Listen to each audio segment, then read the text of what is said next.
অমৃত ভারতের ছোঁয়ায় আমূল বদলে যাচ্ছে মালদা কোর্ট স্টেশন। প্রকল্পের সূচনা করলেন প্রধানমন্ত্রী নরেন্দ্র মোদী। জানা গিয়েছিল অনেক আগেই, এবার পড়ে গেল শিলমোহর। অমৃত ভারত স্টেশন প্রকল্পের আধুনিক ছোঁয়ায় এবার ইতিহাসের স্মৃতি বিজড়িত মালদা কোর্ট স্টেশন।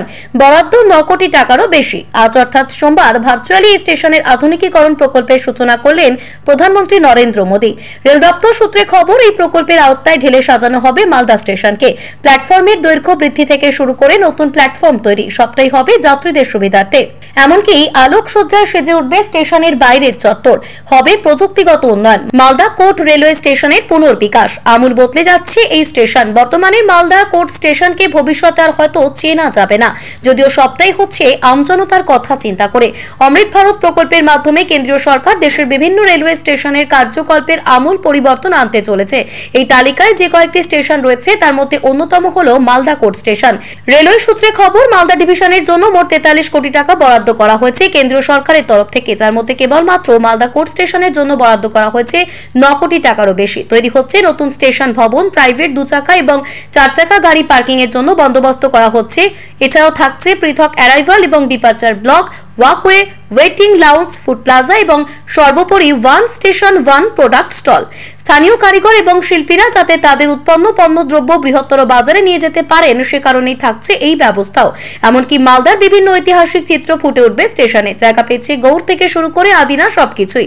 এই উন্নত পরিকাঠামোর ফলে যে কেবলমাত্র স্টেশন যাত্রীরাই পরিষেবা পাবেন এমনটা কিন্তু নয়, বরং ভবিষ্যতে একটি ব্যবসায়ী তথা অর্থনৈতিক কেন্দ্র হিসেবে গড়ে উঠবে মালদা কোর্ট স্টেশন, এমনটাই জানা যাচ্ছে সূত্র মারফত।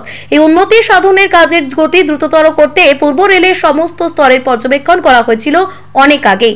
আর এবার আজ অর্থাৎ সোমবার প্রধানমন্ত্রী নরেন্দ্র মোদীর হাত ধরে স্টেশনের আধুনিকীকরণ প্রকল্পের সূচনা হয়ে গেল। উল্লেখ্য, শতাব্দী প্রাচীন মালদা কোর্ট স্টেশন 1904 সালে এই স্টেশন তৈরি করা হয়েছিল। স্বাধীনতা আন্দোলনে নেতৃত্ব দেওয়ার সময় এই স্টেশন হয়ে যাতায়াত করেছেন স্বয়ং নেতাজি সুভাষচন্দ্র বসু। এমনকি এই স্টেশনের প্রতীক্ষালয়ে রাত কাটিয়েছেন কবিগুরু রবীন্দ্রনাথ ঠাকুর। এই স্টেশনের সঙ্গেই বাংলাদেশের পণ্যবাহী ট্রেন যোগাযোগ চালু রয়েছে। বর্তমানে মোট 3টি প্যাসেঞ্জার ট্রেন চলে মালদা কোর্ট স্টেশন ব্যবহার করে। তবে ভবিষ্যতে অমৃত ভারত স্টেশনের অন্তর্গত পরিকাঠামোর কারণে স্টেশনে নতুন ট্রেন বৃদ্ধির পথ সুগম হবে, এমনটাই আশাবাদী রেল কর্তৃপক্ষ। জানিয়ে রাখি, অমৃত ভারত প্রকল্পের অধীনে মোট 1309টি রেল স্টেশনের কাজ শুরু হওয়ার কথা রয়েছে। তার মধ্যে প্রথম পর্যায়ে দেশের 508টি রেল স্টেশন পুনরায় গঠনের সিদ্ধান্ত নেওয়া হয়েছে। ইতিমধ্যেই শুরু হয়ে গিয়েছে কাজ। রেলের সুরক্ষা ব্যবস্থার উন্নতিতে এবং যাত্রী স্বাচ্ছন্দ্যকে উন্নত করার জন্যই এমন উদ্যোগ কর্তৃপক্ষের। সূত্র মারফত জানা যাচ্ছে, প্রথম পর্যায়ে 7টি স্টেশনকে অমৃত ভারত রূপে চিহ্নিত করা হয়েছে।